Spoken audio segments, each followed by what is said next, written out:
पक्ष हे चिन्ह मिळावं यासाठी आपण काही निवडणूक आयोगाकडे मागणी केली आहे का? अजून मागणी केली नाही. त्यांनी आम्हाला फक्त पाठवले. सोमवारी किंवा मंगळवारी आम्ही त्यांची वेळ घेणार आहोत. आमच्यात चर्चा करून आम्ही त्यांना प्रस्ताव देऊ. आणखी चिन्हांबाबत काही चर्चा झाली नाही पक्ष? त्यांनी आम्हाला सोमवारी किंवा मंगळवारी चर्चेला वेळ देण्याची शक्यता आहे.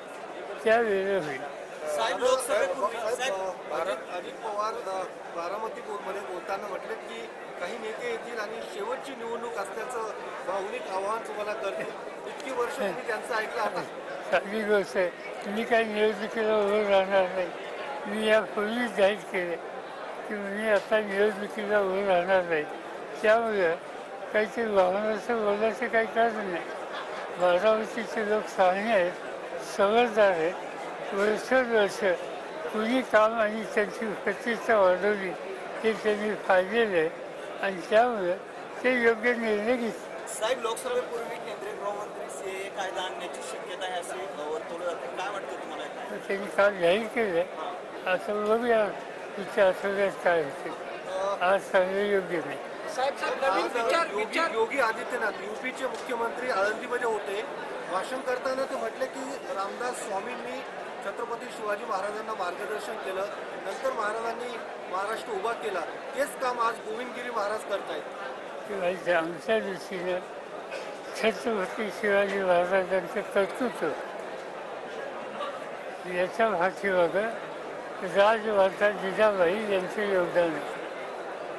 सर्वांचे व्यक्तिमत्व घडवणं, दिशा देणं हे सगळं काम जिजाबाईंनी केलं आणि स्वतःच्या मातेचं कर्तृत्व हे बाजूला टाकून त्याचं श्रेय आणखी कोणाला द्यायचं ही भूमिका काही लोक घेत आहेत. पण सगळ्या जगाला माहिती आहे की शिवाजी महाराजांचं स्वतःचं कर्तृत्व, स्वतःचे कष्ट आणि राजमातेचं मार्गदर्शन त्यामुळे हा इतिहास घडलेला आहे. सर, भाजपला 1300 कोटी निधी जो आहे तो पक्षांतर्गत निधी जो आहे तो मिळायला लागला. काँग्रेसपेक्षा तब्बल 8 पट हा सगळा निधी आहे. आमच्या पक्षाला काही निधी मिळालेली नाही. त्यामुळे पुन्हा 1300 मिळाला, पुन्हा आणखी काही मिळाला. याचा अर्थ सत्तेचा वापर कसा केला जातो याचे उत्तम उदाहरण आहे. अचानक जी वाढ झाली त्याबद्दल बारामती लोकसभा मतदारसंघामध्ये ताईंच्या विरोधात आता अजितदादांचे मिसेस अर्थात बहिणींचा फोटो या ठिकाणी व्हायरल होऊ लागला आहे. बऱ्याच ठिकाणी बॅनर सुद्धा लावण्यात आलेले आहेत. लोकशाहीमध्ये कोणालाही निवडणूक लढवायचा अधिकार आहे. जे लढवतील त्यांचं स्वागत. साहेब, काल परवा पुण्यामध्ये निर्भय बनो ही सभा झाली.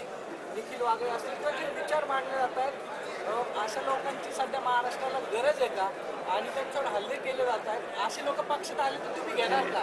100% वागळे आणि त्यांचे सहकारी शोध सरोदे आणि बाकीचे लोक एक लोकांच्यामध्ये जन्म तयार करतात.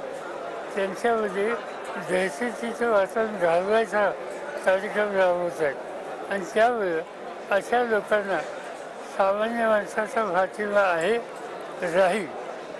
जे काही काल झालं ते झुंडशाही मी मगाशी सांगितलं. हा सत्तेचा पुरेपूर गैरवापर आहे आणि हे पुरेपूरचं सीमित नाही. राज्यकर्त्यांचे जे सगळे वरिष्ठ लोक आहेत त्यांच्या आशीर्वादानं या गोष्टी घडतात. ही चिंताजनक गोष्ट. महाविकास आघाडीच्या जागा वाटपाचं नेमकं काय स्टेटस आहे आता आणि वंचित बहुजन आघाडी आता आहे का? कारण वंचित बहुजन आघाडीच्या बाबतीत संभ्रम आहे अजून पण. सगळं काही चर्चा चालू आहे.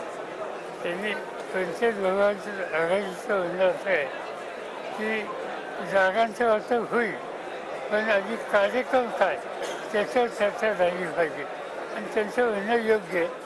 त्या चर्चाला, कार्यक्रमाला एक नवीन दिशा पुढच्या विषयीमध्ये दिली जाईल. छगन भुजबळ आता म्हटले की तुम्ही सर्वांनी पुनर्विचार करावा.